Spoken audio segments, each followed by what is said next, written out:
përshëndetje miq të Alarmit, mirë se erdhët në këtë të premte, doja të thoja her pas here e enjte, duke që se i kam gatruar këtë ditë. Unë jam Dajana, ky që këndon është Armiri dhe vjen në Tiranë. Merr vesh do të gjeni emisionin tonë. Miq të nderuar, unë jam Armiri, si për natë, i pandryshuar. Ne do të kemi sonte një emision brenda atyre interesave. Pse? Kam besimin e jashtëzakonshëm që do të kemë një audiencë të madhe zonjash, të cilat normalisht paksa problem shëndetin, le të themi e kanë. Edhe kur janë nën peshë prapë thonë, ua, kam vënë çik bark, do filloj një dietë. Dietë, ne kemi patur si tradit këto bio naturalet. Një kokër mollë, për shembull, në ban doktorin larg. Po, e vërtet. Una mela al giorno, toglie intorno. Il dottore, po. Mirë, thonë italianët, të mëdhenjt italianë, edhe atje ka mollë.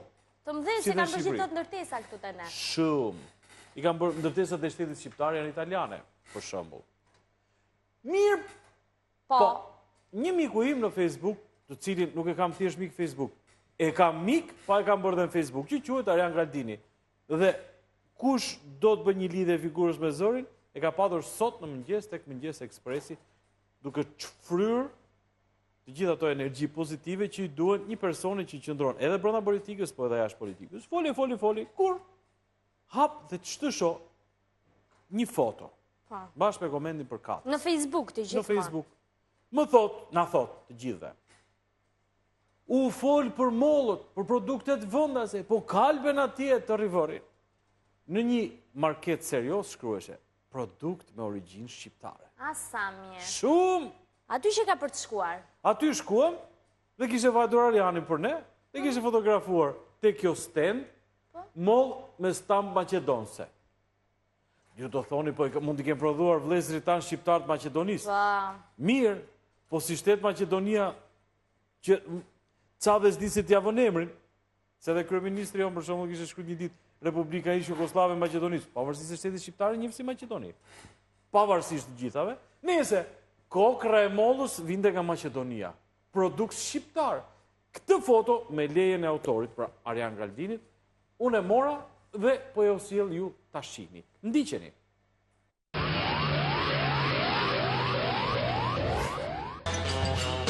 Mori molla me sherbet, qysh pëllon këtë muhabet, mos e merr këtë pun hajgare, se ta më morboj në kiqare. Alla hile follen na i fjallë, se me pejkreje dojnë me mdalë. Mira i ka dhe Maqedonia. Dakord, po thoshe produkt origjinë Shqipërie. Që je mashtruar, po thua, ti për ne mashtrojme çdo sekond. Ti tani je prekur nga molla. Me sherbet. Arjani është prekur nga molla. Atë muhabet. Ne po na mashtrojnë për ditë, Armia. Atë hajgare. Se pa të marmë nuk e qare. Yes! Po na mashtrojnë, po thoja se ka edhe produkte të cilat ti mendon se që nuk janë prej molle, pikërisht. Bëhesh e fjalë o miq të nderuar, këtu në televizionin tonë në Ora News, shija një produkt ditë për ditë. Shot for sleep. E shije ti po shihim. E shihim të gjithë.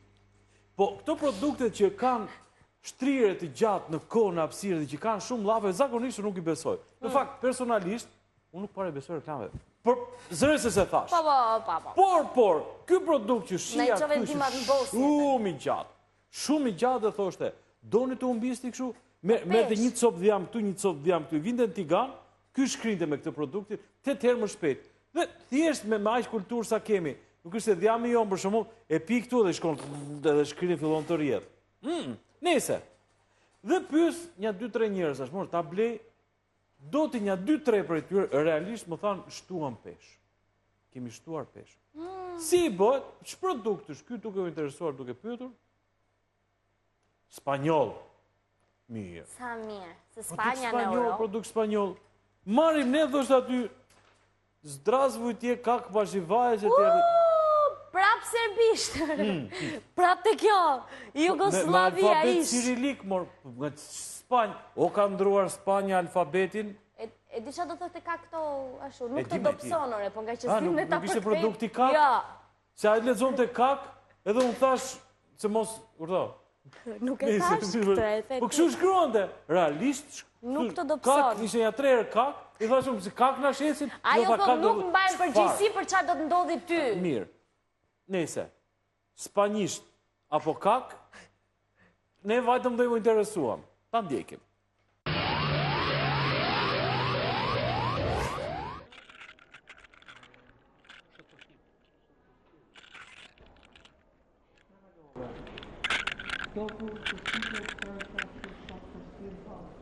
Mund ta hapë të shikojmë apo janë? Sa kushton kjo?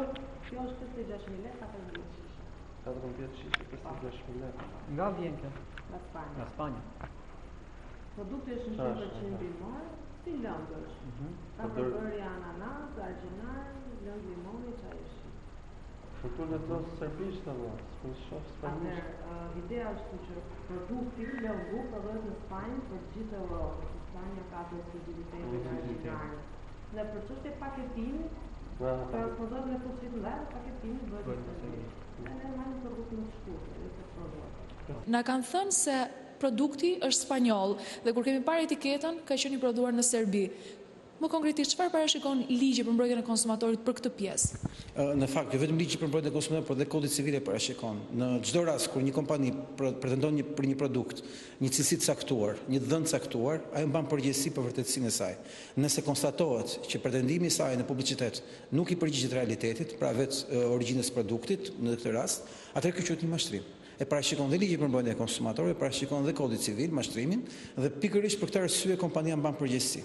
Janë dy institucione ku mund ta shqyrtojnë këtë çështje, është një komisioni për mbrojtjen e konsumatorëve që merr një akt administrativ, ndalimit shkeljes si quhet, dhe mund vëjë dhe gjop, ndërkohë që është edhe kodi civil që parashikon që tidhet një gjyq nga një person i gënjur, i mashtruar, i cili mund pretendojë që është mashtruar mbi këtë kompani, mbi këtë produkt. Nëse vërtetohet që është thënë me gojë, kjo është një fakt i mjaftueshëm, zes është shkruar. Po pra, pretendimi i kompanisë që bën gojarisht apo e bën me shkrim është e njëjta gjë. Ligji njeh njësoj. Ndodhemi përpara një mashtrimi apo jo? Është një mashtrim, nëse ata pretendojnë që kompania e ka sjellë këtë produkt nga një origjinë e caktuar dhe kjo rezulton që është një origjinë tjetër, atëherë në këtë moment ne kemi bërë me reklamë mashtruese. Për të rritur shitjen e produktit, kompanitë përdorin një lloj formash, kjo është një formë e paligjur nga ligji shqiptar, që do thotë është ndaluar dhe ndeshkohet. Tani Armir, je mërzitur pse është serbisht, apo je mërzitur se ky produkt nuk funksionon, apo je mërzitur se që ka edhe mbrojtja për konsumatorit, por edhe kodi civil i cili e ndalon që mund na ketë mashtruar, ku e ke problemin mes si e kishte? Jo. Shot for slim, se unë si kam këto probleme, djetë s'kam bajtur në njerë, gjysë buka hadhe ndarë. Jo. Po qarë? Një pjesë atyre që e kanë marrë, kanë pirë, kanë paguar parat, kanë një 2-3 shqetësime të vogla. Duke filluar, shqetësimi i parë që nuk janë dobësuar. Po, që ka shumë shqetësimi vogla. Shqetësimi i dytë ose i tretë i binde, që morë një produkt dhe unë ndjen të mashtruar. Thonë ata. Mirë po, drejtori zyrës së mbrojtjes së konsumatorit, që është një autoritet. Pra, nuk është AUIU, autoritet. Edhe zotria që përfaqëson, në rastin konkret Altin Goxhaj, është një avokat, tashmë shumë i njohur, jo vetëm këtë fushë, por në disa fusha shoqërisë civile. Dhe na thot, edhe kodet për katse, me të cilat ti mundet, thot ai, Vetëm ai. dhe pjesën tjetër, që nëse ti blen një produkt spanjoll, siç e kishim me mollën, thua mollë shqiptar dhe është maqedon se ky quhet mashtrim. Në gjuhë ndërkombëtare, jo në shqip. Mirë. Tani ne ngelëm si peshku pa ujë. Ata, jo unë, që shqyr zotit nuk e kam blerë, po për fatin ton të keq e kemi transmetuar këtu në këtë media, edhe ne si gjithë të tjerët e kemi transmetuar. S'ka gjë, e rëndësishme është që ne kuptojmë të parë që po mashtrohen. Ne jemi të parët që bëjmë i pishman, nese. Ngelëm.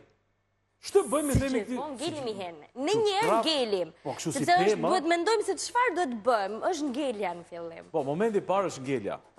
Pastaj... Ullet njeriu ndez një kafe. Ndez një kafe? Po. Të okej? Si ishte reklam për cigare? Po unë nuk e pi se nuk... Aso nuk e pi, as kafe. edhe... Të lutem, më ma bësh një portokall të Ne i... shtrydhur. Udhu. Për në 9:30. Edhe pastaj na pyetëm. Sepse unë kam atë sloganin e famshëm, e kam të lexuar, po e kam të përvetësuar. Kush pyet, mund të jetë 5 minuta budalla. Ama kush nuk pyet, ngel gjithë jetën. Dhe e kishim këtë avokatin e nderuar Altin Goxha, i tham. More zotri, tham. A ka ndonjë vend ku mund të pyesim të interesohemi? Na thot zotria, i cili është i specializuar eksakt për të drejtat e konsumatorit. Në rastin konkret, ne të dy nuk jemi konsumator, se nuk e onepsëm. Por ama ka nga ta që e pinë dhe i ngelin në dorë. Po, edhe kanë paguar. Bashkëpreshien. Po, normal. Paguash për të mashtruar për kthehet. Se çfarë kujtove ti? Edhe që na thoshin gjithkohës, shpejt se janë produktet e limituara. 6-8 muaj.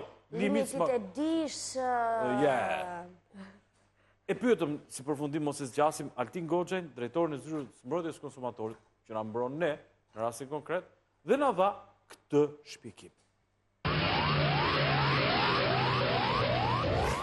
Çdo lloj produkti i cili ndërhyn në shëndetin e njerëzit në mënyrë të theksuar, konsiderohet një produkt i cili duhet marrë një garanci të sigurisë ushqimore nga institucionet përkatëse.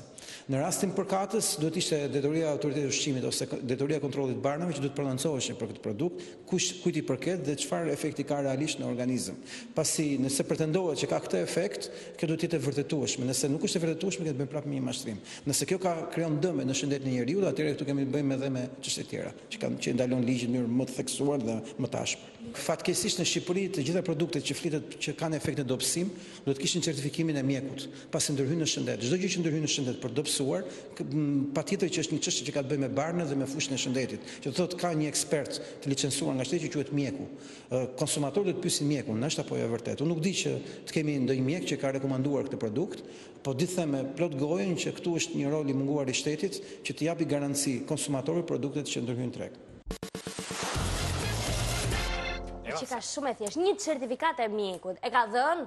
Po, një sekondë. Mjeku si certifikat, si patent. Neve kurojmë vetë infarktin, hemorragjinë cerebrale, vetë me mjekime popullore. Një mgjethe mullage sipër, me pak vaj o lirë, ikën. Qa ke i thua ti tjetër, kam një shtrëngim zemre.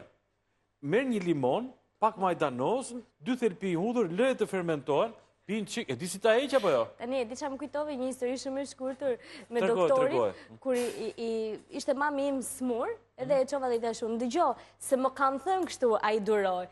Pastaj mami im, se dhe komshia më tha të bëja kështu, dëgjo tha, dhe 5 veta se ju të mbinë ditë, tha, unë e lash bëzën e bashkë. Kështu që, e përshëndes turin fort, por ka pasur të drejt.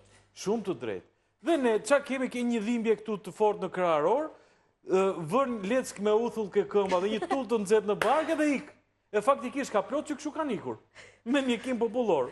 Edhe tek dietat ne kemi, do dobësohesh, dorë me një shoqja ime e di si e bëri, shtrydhi këtë, piu atë, ande këtë dhe sot nuk ka stomak fare. Po. Dhe ne, thot Altin Goxha, ka një person që quhet mjek. Nese. Ka dhe institucione. Këtu më qëndro. Ka një institucion për barnat, që është autoriteti i kontrollit të barnave. Jo, është qendra kombëtare e kontrollit të barnave, pastaj është autoriteti kombëtar i ushqimit. Ushqimit, po. Apo vetëm ushqimit, dhe sporteve. Dhe ushqimit, dese. Edhe mirëqenies. Edhe mirëqenies. Nese, ke qendra e kontrollit të barnave, po. Shkuam ne. Aty na thanë, po ky s'është bar. Gelëm ne. Me gjithë është me zemër artiçoku. Po si është bar, tha. Mirë. Po ku të vemi? Është ushqim. Te kombëtarja ushqimeve shko. Po, ke kombëtarja. Ke para të rinj. Po, aty. Vajtëm aty. Dhe aty na thanë një gjë që normalisht, shkencërisht, ligjërisht, me shumë ishte mbrapa, na thanë.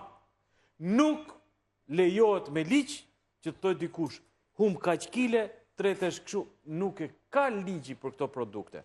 Nese, përpjekja jonë ishte ke autoriteti, ke qendra kontrollit të barnave dhe tek autoriteti i ushqimit. Ta ndjekim.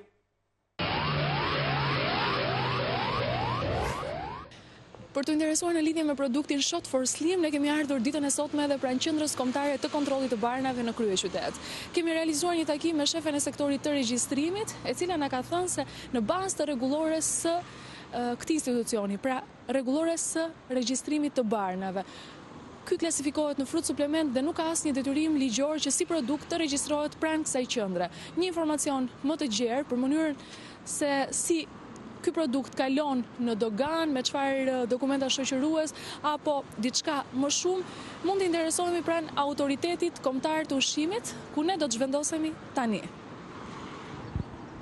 Produkti që ju sapo përmendët klasifikohet tek produktet suplemente ushqimore, të cilët përdoren domethënë nga konsumatori për të rënë peshë. Ne si autoritet kombëtar i ushqimit kemi disa urdhra të cilat kanë miratuar rregullore pikërisht për ushqimet që janë për përdorim, që janë ushqime për përdorim të veçantë dhe ushqime të tjera të cilat janë përdoren domethënë si burim energjie për të rënë në peshë dhe pikërisht janë 568 dhe 149. Kushtet të veçanta domethënë sidomos janë për reklamimin që për shembull këto produkte nuk duhet kenë mbiemrin dietetik. Nëse ju jeni nga njerëzit e shumë që doni të hiqni 5, 15 apo 20 kg të peshës së tepërt, atëherë shikoni me kujdes për të kuptuar se si mund të realizohet. Nëse dëshironi humbjen e 2 kg në çdo 3 ditë në mënyrë të shpejtë dhe efikase, unë do t'ju sugjeroj Shot for Slim. Tani mund të krenoheni me elegancën e trupit dhe do psohuni 5, 7, 10 ose sa kilogram të dëshironi. Shumë konsumues të kënaqur arrit rezultate fenomenale me Shot for Slim. Është e garantuar që dhe ju do të mbeteni të kënaqur. Merrni vetëm një shishe në ditë Shot for Slim dhe do e vërtetoni si vepron ajo. Nuk është e ligjshme që ti në reklam, domethënë në reklamimin e këtij produkti të thuash që për një farkoje ti do të biesh në këtë peshë trupore. Sa kohë ka një subjekt i cili e reklamon dhe reklamon hapur një gjë të tillë. Ka efekt menjëhershëm për dobësinë? Atëherë, kemi pas disa raste klientë që kanë 3 kg që 3 ditë e para, për shembull, 4 ditë e para. Kanë nga ata që kanë fare javën e parë, kanë 5 kg javën e dytë. Po me sa fare e rënjes në peshë, të vajtë në organizmin e njësë të tjera ato, 30% e klientë kanë 5 deri në 8 kg për 2 javë. 10% 8 deri në 18 kg, personal 100 kg, dhe 10% 2 kg për fare. Rekomandohet për çdo person, mund ta pikë kushdo? Kushdo, Si lejohet atë? Në këto momente ne nuk kemi asnjë reklamim nga ana e konsumatorit për një diçka të tillë, por duke marrë shkas nga intervista juaj ne do ndërmarrim domethënë duke ngritur një grup inspektimi në lidhje me kontrollin e këtyre suplementeve ushqimore. Do të të neveritet ushqimi, do mos kesh fare stomak, do që mos biesh fare në peshë, po dhe mund të mbiesh, vare, do me thënë, është ai 10% që ti mund të bësh pjesë të 10% sigurisht. Aty mori ke 10%. Shot for Slim. Ke 10%. Juve keni në atë reklam, rëni të sigurt. Do të biesh 5. E kur disë. Do të biesh 15. Do të biesh 25. Një të rënë 25. Mirë po zonja e AKU-s, që është autoriteti kombëtar i ushqimit, thot ligjërisht ndalohet, nuk mund ta thuash. Së dyti, në reklam që të jep për të sigurt që ti bie, dhe këtu mori shkase dhe ky investigim, nga shumë njerëz që kanë konsumuar duke parë në televizion, për fat keq dhe tek hyni, thonë, jo vetëm nuk u dobësuam, por morën dhe ndonjë kile tepër. Pse? Sepse nuk ka qenë në uzim që të thuhet. Mund të biesh, kokopil, mund të biesh. Varet se si organizmi yt e pranon. E pranon dhe mundet që e do shumë dhe fillon edhe merr. Duke futur dhe njeriu në depresion, ti je nga ata tipat që s'do psohesh kurrë. Ja dhe ujë të pish të bëhet shëndet. Nuk ke çfarë të bësh, ti je kështu. Pa me zemrën në artiçokut. Dhe sa herë përmendet ai artiçoku. Është shumë fani. Po sepse në Shqip i thonë argjinare. Karçof i thonë marrë nga italishtja. artiçok ishte era parë që dëgjonim pra, dhe me thënë të drejtën menduam se ishte ndonjë bim e rritur në thellësi të shkretëtirës. Të Spanjës? Me origjinë të largët, me nën spanjolle me bab serb. Duke bërë kështu. Më fal, a ka shkretir? Duhet ketë shkretëtir Spanja, se Serbia është Sahara komplet. Po si, nese, artiçok kuptuam që ishte argjinare, kështu si boqe, nese. Karqof jam mësuar, Ndër të tjera, po të lutem mos e përmend shpesh. Ne nisëm këtë lloj investigimi, morëm këto lloj prononcimesh, ku na thanë është shkelje, do me thënë, duke filluar që tek origjina e cila të thuhet tjetër për tjetër, që tek ballafaqimi mes reklamës se ta bën parajs, mjaft ta pish atë dhe do të ki kujdese mos bie shumë se të njëri rrobat të shtëpisë. Campbell para teje. Po pra, do harxhosh miliona duke ndruar rrobat nga këtu kështu. Dhe nuk do thotë që është e mundshme. Është e sigurt thot. Dhe siç ja vet thot, ka nga ata. Çfarë thot më ata? Po ti mbledhësh ata që kanë rënë me ata që nuk kanë rënë. Ti pjestosh për dy bie që bie. Pyetëm mjekët. Dhe intervistën e ka bërë kolega jon, Albana Dardha, e Channel One, e cila ka shkuar ka pyetur një dietolog me botilet me vete. I ka thënë, po ta pim këtë. Motri ka thënë, si e fut një vrap nga liçeni dhe një kokër moll tamam, qoftë edhe me origjinë jo shqiptare, bie. Po fillove të pish nga këto, mund edhe të biesh një herë mirë. Të ndjeki mjekun, specialist.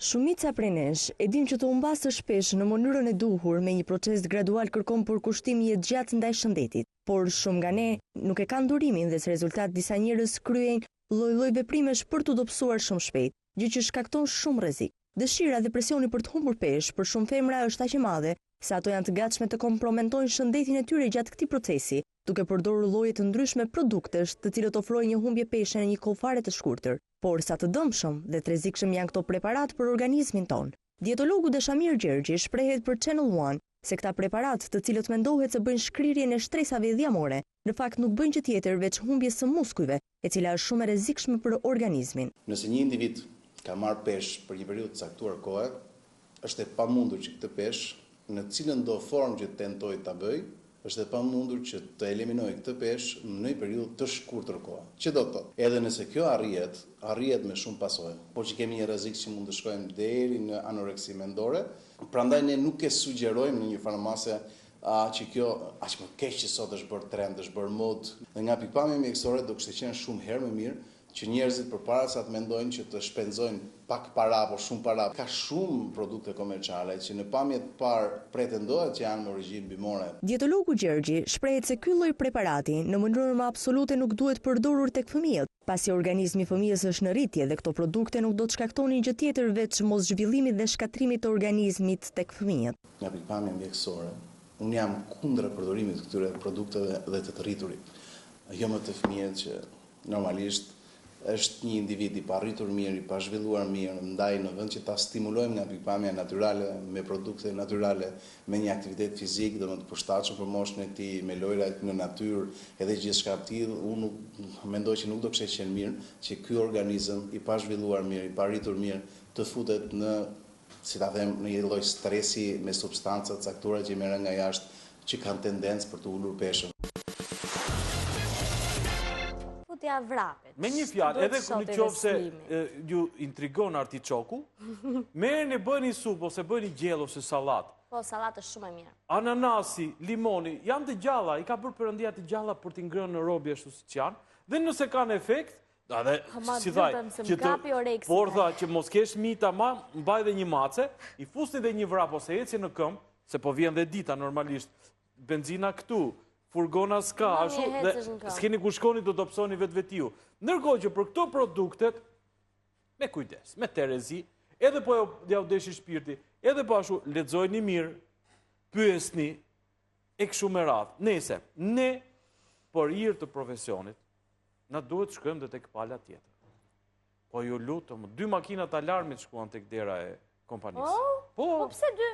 Po sa? 1. Se 1. Po sa? 2 me 3 gazetarë. E me 2 operatorë.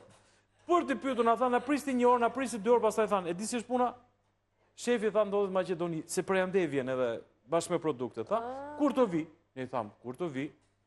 E ka të hapur... Në nga Spanja, i po thjesht, jeton Maqedoni. E ka derën e hapur, kur doj që të vi në Ora News, e presim mikrofonin dhe të na thoj edhe ai të vetën. Ndërsa menaxherja ishte ere dhe nuk thente do të përgjigje. Mundet. Sa kishte ardhur në atë vend pune, nga bumi i shitjeve, normalisht po e përballonin, morën menaxherë të re, të ndjekin përpjekjet te kompania.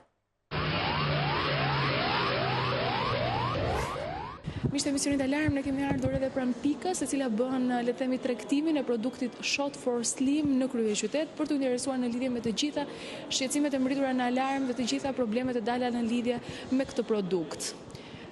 Na thonë se drejtori nuk ndodhet tu, është një shtet as Maqedonas dhe për momentin nuk ndodhet në Tiranë. Ndërsa përsa i përket menaxherës, fillimisht ajo le të themi nuk e ka pasur dëshirën të na takojë, por me këmbguljen tonë për t'ia bërë prezant të gjitha këto shqetësime, kemi lënë një takim pas 2 orësh. Ne do të vim pas 2 orësh të shohim gatishmërinë le të themi të kësaj pike për të sqaruar të gjitha problemet në lidhje me Shot for Slim.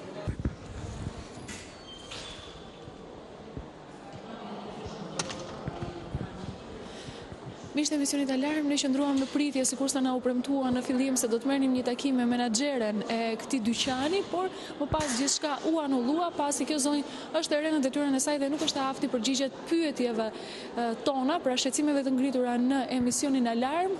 Nga një kontakt me drejtorin e le të themi kësaj kompanie na thuhet se ai kthehet ditën e martë, pra nuk ndodhet në Shqipëri dhe ditën e martë ndoshta do të ketë edhe një reagim për të bërë publik. Tani para se të kalojmë publicitet, do të them një anekdot për të ilustruar faktin që edhe ne kemi patur si reklam, edhe kemi hequr për shkak të këtyre ankesave, po do thoni ju pse. Një klas, kolegji, me nxënës nga gjithë bota. Edhe mësuesja për t'i testuar, kështu i thot të parit. Ja, më fal, thot kemi një dhuratë, thot. Për atë që do t'japi përgjigjen e saktë. Kush është njeriu më i madh i të gjitha kohrave? Edhe pyet një Amerikan. Çohet ai thot Abraham Lincoln. Jo, thot ulu. Pyet një francez. I thot Napoleon Bonaparte. Jo, ulu. Pyet një italian, i thot Leonardo da Vinci. Jo. Aty ishte edhe një fëmijë hebre. I thot i juve, i thot ai Jezu Krishti mësuese. Bravo, i tha, si që shkollë pak kështu e krishterë, i jep dhuratën, edhe merë dhuratën, e duke shkuar. Mendova, tha mësuesja, se do thoshe Mojsiu, edhe ju kthye. Mojsiu është Mojsi, tregtia është tregti. Po, për tregti që futën normale. Mirë, ne do t'jemi me pak publicitet në pjesën e dytë të Alarmit, do të vim si gjithmonë të dy.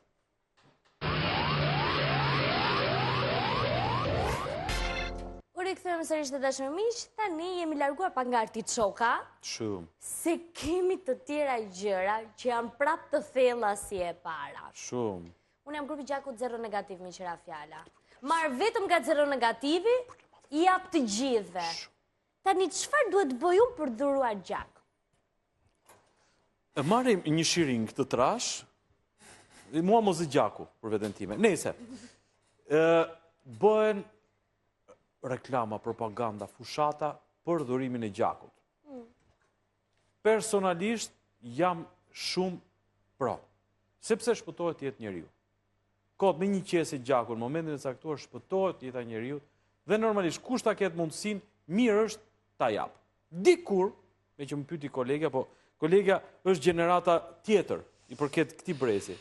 Ne gjenerata e vjetër, që jemi për në kosh, për në remont, mbaj mend në atë kohë që fukarent jepnin gjak. Dhe merrnin një dorë të mirë, merrnin 3.000 lekë atëherë, po 3.000 lekë ishte një 3 çerek rroge. Jepnin gjak dhe një pjesë e madhe kanë rritur fëmijët me këtë gjë. Madje edhe sot, nëse kanë ngelur pak paragjykim, kanë ngel sepse është ideja që ama se fukarent më japin gjak me lekë. Megjithatë jepnin gjakun e trupit të tyre, kanë rritur njerëzit, fëmijë kanë shkolluar, i kanë mbajtur, i kanë martuar, duke dhënë gjak.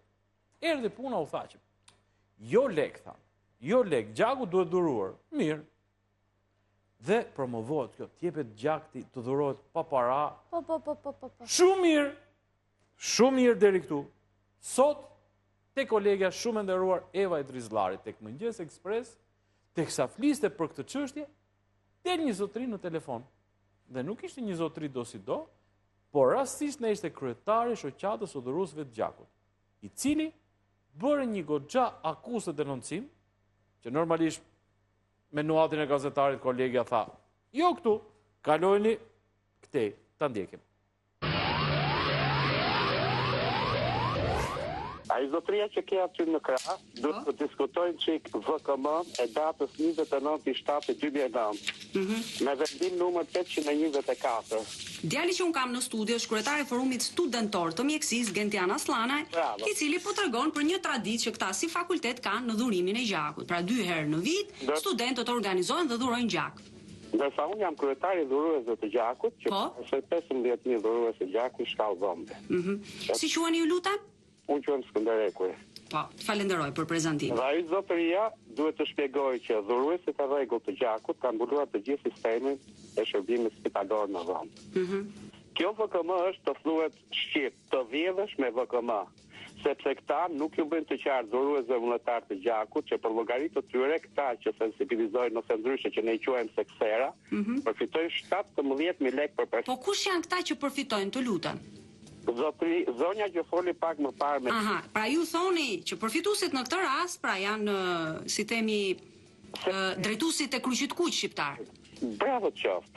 Njëtën kohë, në Shqipëri ka ardhur dhe një italian i cili duke u nisur nga përfitimet ose abuzimet e bluzave të bardha, bashkë me mafjen e bluzave të bardha, ka ndërtuar një OJQ, të cilët e quajnë shoqata e dhuruesve vullnetar. Po kjo është një akuzë e rëndë që ju... që ju bëni me dije në këtë... Po, dhe këto duhet të shpjegojnë VKM 824 të 2009-s. Po, një ndërhyrje, atëre një ndërhyrje nga... Nderuar zotëri, në fakt, kjo vërtet është e rëndë dhe sinqerisht për mua është vërtet diçka që është Gentiani nuk është informuar për këtë. Dhe jam i pa informuar dhe unë dua të shpjegoj diçka. Ja, një moment zotëri, ta dëgjojmë edhe Gentiani. Diçka në lidhje me pozicionin ton, po themi si studentët të këshillave në tërësi. Ne praktikisht kemi vepruar në këtë mënyrë pasi ne thjesht kemi patur, pra kemi hyrë në kontakt me kryqin e kuq shqiptar, ku kemi kërkuar, ju lutem të mbaroj. Ja, të mbaroj mendimin. Kemi kërkuar asistencë teknike për sa i përket doktorëve që do janë të nevojshëm, mjeteve të caktuara. Ke marrë not plus se ke çuar dhurues gjaku. Jo, absolutisht. Neve kemi një traditë në cilën thjesht kemi një facilitet nga organizata në fjalë. Ja, unë po bëj një pyetje direkt. Pse duhet marrë një not plus kur në fakt ky është një akt vullnetar dhe në fundit nuk ka lidhje me fakultetin e mjekësisë? Është për të ardhur keq që në Shqipëri nuk njihet sistemi i dhurimit të gjakut. Sepse vetë bluzat e bardha kanë dështuar në të gjitha politikat për dhurimin vullnetar të gjakut. Qoftë qendra kombëtare transfuzionit gjakut, e cila është kthyer në shkolla private të drejtuesve, është kthyer në laboratore private, të cilat përfitojnë në mënyrë direkte.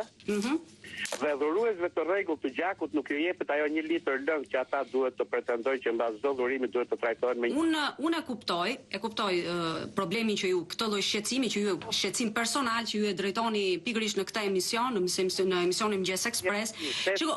Zotërit lutem, se jemi në fund të emisionit dhe mua më duhet ta mbyll patjetër. Por sigurisht mendoj që kjo lloj akuze ka nevojë për një lloj investigimi. Atëherë pse jo, unë ja lë, si të themi, në një farë mënyre, po ja pasoj topin kolegu tim Armir Shkurti që ta ndjeki këtë çështje, vërtet, që e shoh si një çështje shumë të rëndësishme në emisionin e tij investigativ, pra, që është emisioni Alarm.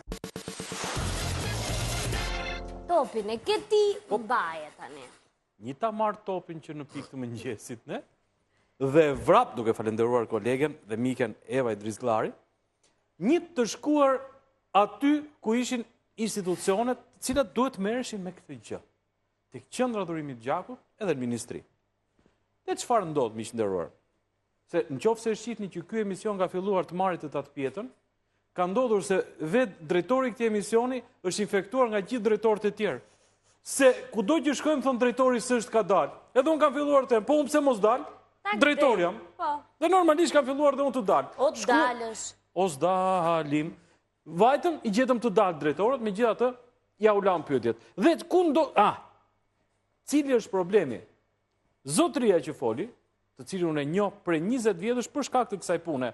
Pra, unë gazetar diku tjetër, ai zotëria konsekuent kryetari i shoqatës dhuruesve të gjakut, gjithkohës kemi qenë, si thua, na ka lidhur puna dhe situata. Ai thotë, ka dalë një vendim i Këshillit të Ministrave, që ne e gjetëm, numër 824, i vitit 2009, korriku 2009, ku thuhet, OJF-t, pra këto organizatat që bëjnë promovime, marrin lek. Ndërkohë që ai që jep gjakun e vet nuk merr promovuese, ai që zotëria quhen sekser. Ne shkuam për ta sqaruar në ato drejtori ku nuk ishte drejtori, ta ndjekim. Kemi ardhur këtu te qendra kombëtare e transfuzionit të gjakut për të takuar titularen e këtij institucioni. Na u tha se nuk ndodhet në institucion, por kontaktuam me sekretaren e cila na la një takim ditën e hënë.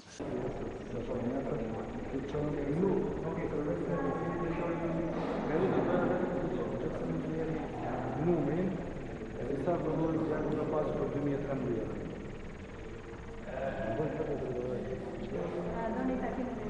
Po.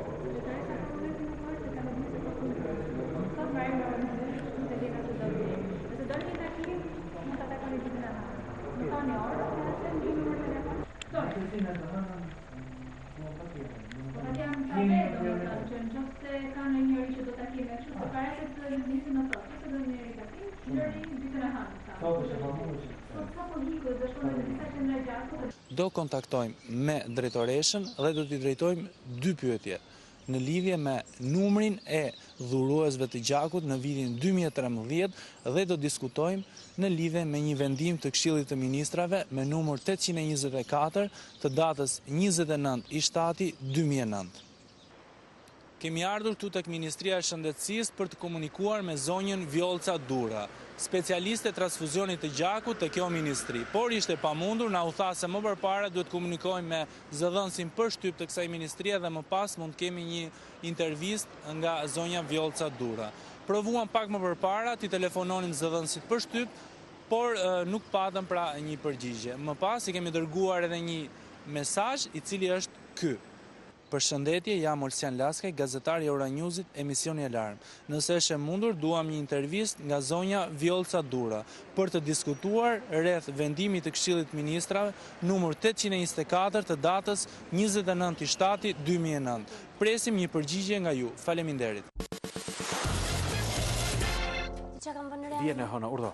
Premten mos shko asnjë në institucione shqiptare sepse janë gjithmonë për punë. Në rast se më të mirë shko kërkojmë po gradec. Po. Domethënë premte shtu ndel nuk janë. Ose për shopping mirë. Ne atëherë u detyruam, s'ke pulën do arsorën, vajtëm gjetëm zotrin që ankohet, zotrin i cili doli në emisionin e mëngjesit dhe që na sqaron çfarë ndodh me atë, se prandaj duam dhe sa janë dështash votuesit dhurues të gjakut. Herë 17.000 lekë të vjetra dhe i bie sa lekë del për ne që të shojmë njerëz atje, që bëjmë reklama atjera, si me rëndësish për ndanë atje, gjëtë që do sqarojmë, besoj nga java që vjen. Nese, të ndjekim zotin Skënder. Jam në emër të 15.000 dhuruesve të gjakut të Shqipërisë, sot këtu në Ministrinë e Shëndetësisë, për të dhënë alarmin për të gjitha shkeljet që ndodhin nëpërmjet bluzave të bardha, ose të ashtu quajtura mafja e bluzave të bardha. Jam këtu sot për të bërë publike vendimin numër 824 të vitit 2009, i cili lejon bluzat e bardha të vjedhin në mënyrë direkte për çdo dhurues vullnetar të gjakut, që do të thotë, në emër të dhuruesve vullnetar të gjakut, bluzat e bardha vjedhin rreth 17.000 lekë për person. Si, na e shpjegoni? Ne kemi konsideruar si sekser këta, të cilat bëjnë sensibilizimin e dhuruesve të gjakut, dhe nëse do t'i referohemi mbledhjes që të çdo vit, të cilët janë rreth 20.000 vullnetar të ashtu quajtur dhurues gjaku, bëjnë gati rreth 20 milion dollar. Në 4 vjet janë rreth 80 milion dollar që në emër të vullnetarizmit dhe të dhurimit vullnetar të gjakut shkojnë në xhepat e bluzave të bardha. Unë jam këtu sot për t'i kërkuar atyre personave që përfaqësojnë vullnetarizmin që t'i kthejnë arkës së shtetit dhe taksa paguesve shqiptar 80 milionët dollar. Jam këtu sot në Ministrinë e Shëndetësisë për t'i kërkuar kryeministrit Rama dhe qeverisë që ai përfaqëson abrogimin e këtij vendimi, i cili në emër të vullnetarizmit nuk ka se si të shpërblehen individ të caktuar në miliona lekë, sepse këto do ishte shumë mirë të shkonin në emër të talasemikëve, të hemofilikëve, të smurët me HIV dhe aq më shumë të fëmijëve të infektuar me HIV. ju e keni quajtur vidhet me anë të një VKM-je. Si, konkretisht, çfarë ndodh? Vendimi i Këshillit Ministrave numër 824 të vitit 2009 i lejon çdo përfaqësuesi qytetar i cili bën thirrje për të dhuruar gjak në emër të atij vullnetari të përfitojë 17.000 lekë të vjetra për çdo individ. Këtë në mënyrë matematike mund ta llogarisni vetë se sa mund të përfitojë një individ. Pak më përpara ne shkuam te qendra kombëtare e transfuzionit të gjakut. Provuam të kontaktonim me drejtoreshën e këtij institucioni dhe na u tha që vetëm ditën e hënë mund të takojmë. Është për të ardhur keq qendra kombëtare e transfuzionit të gjakut dhe mjekët që punojnë në atë qendër nuk quhet më banka e gjakut, pa ajo quhet qendra e grumbullimit, përpunimit dhe shpërndarjes së gjakut, dhe në të njëjtën kohë mjekët të cilët përfaqësojnë këto lloj fushatësh janë të dështuara përballë politikave të dhurimit vullnetar të gjakut. Qofshin këta mjek, qoftë dhe vetë Ministria e Shëndetësisë, pa lënë më një anë këtu vendimet e Këshillit Ministrave. Roli i Ministrisë së Shëndetësisë në këtë çështje, cili mund të jetë? Çfarë mund të bëj për të... Është për të ardhur keq që Ministria e Shëndetësisë është bërë palë, pasi në Këshill të Ministrave VKM-t përfaqësohen nga vetë Ministria e Shëndetësisë. Dhe përfaqësuesit e transfuzionit të gjakut, jo më gjatë se një muaj më parë, pranuan në Komisionin e Shëndetësisë pranë Kuvendit të Shqipërisë që gjaku i dhuruar në Shqipëri nuk është i sigurt. Prandaj unë i bëj thirrje dhe atyre të ashtu quajturve vullnetar të gjakut apo herojnë të kronikave televizive, të cilët i quajmë dhe ne, mbas dhurimit të gjakut të interesohen kush shkon gjaku i tyre dhe kush paguhet pas tyre për këtë dhurim gjaku. Kush mund ta bëjë, një drejtori përkatëse apo vetë ministri apo kush? Këtë lloj VKM-e për cilët ne kërkojmë abrogimin mund ta bëjë dhe vetë kryeministri, pasi është e drejtë e tij për ta abroguar vendimet të cilat kanë lidhje me prekjen e interesave të direkt personave. Në të njëjtën kohë mund të jetë dhe propozim i Ministrisë të Shëndetësisë dhe në të njëjtën kohë ne japim alarmin dhe si komuniteti i dhuruesve të gjakut për të kërkuar këtë lloj abrogimi. Në të njëjtën kohë nuk mund të lëmë pa përmendur dhe pa falendëruar dhe dhuruesit vullnetar të gjakut. Ka për t'i falendëruar, sinqerisht. Tani, do me thënë, me pak fjalë armirë që t'jemi edhe më shqeto me popullin. Unë bëj një propagandë të madhe për të dhuruar gjak, mbledh për shembull 20 veta, nga këto 20 veta i marr 17 secili. Ka nevojë të mbledhësh. I thuaj më çon Dajana. Kur shkoi, ai nuk pi as lëngun që i takon, ti do të marrësh. I thonin na çoj armirë, i ndajmë për gjysmë, për kokën time i ndajmë. Thonin vetëm na çoj armirë. Mos luaj me jetën e njerëzve. Po sa pa gjë ata. Ti të ndajmë për gjysmë. Mirë, ke ti kam dhon apo s'jep? Jo, s'të jap. Po mirë, pra mos pa shkurr pra. Miq të dashur. Tani për t'i dhënë pak frym njerëzore emisionit, se ishim gjithë gjake, gjithë dhjame, gjithë të gjërat, le të shohim atë që me shumë të drejta kolegja në fillim kur lidh me studion e lajmeve, që shumë thellë. Do të shihni një grop e cila ka disa kreshta. Në Shqip nga njëherë quhet dhe rrugë. Në Tiranë, ta ndjekim. Miqtë alarmi, ndodhemi në rrugën Todi Shkurti dhe do të shohim së bashku se në çfarë gjendje është kjo rrugë.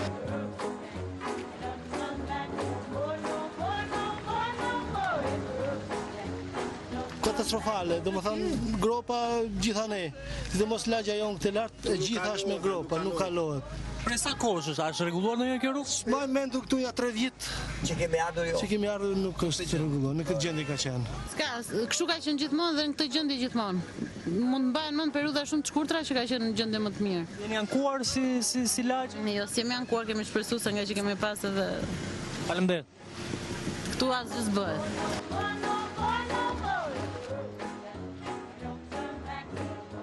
Kjo faktikisht ka një vit që rri po për këtë gjendje. E rregulloj kështu dhe vazhdoj po punën e vet. Ne shohim që s'ka trotuare, për shembull, të rriturit edhe mund t'i shmangin makinat, po fëmijët e vegjël. Ja, dhe ne shkojmë marrim fëmijët. Ja, ashtu siç i shohim, domethënë. Ja, rrugës, ç'të bëj?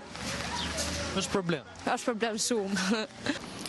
Normalisht është shqetësimi vetë komunitetit, unë kam qenë disa herë në kontakte me këtë pjesë komuniteti.